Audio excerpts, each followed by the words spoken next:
Star অ্যানিসে 2টা পাপড়ি, গোলমরিচ, লবণ, কালো এলাচ 1টা, সাদা এলাচ 4টি, জয়ফলের সামান্য একটু অংশ নিয়েছি, জয়ত্রী, দারচিনি। সব কিছু শিলপাটায় পিষে নেব।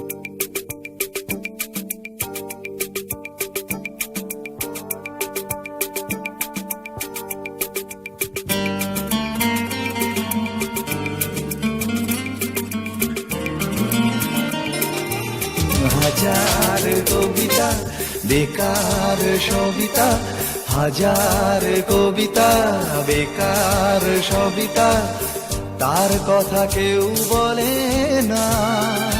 সে প্রথম প্রেম আমার নীলাঞ্জনা, সে প্রথম প্রেম আমার নীলাঞ্জনা।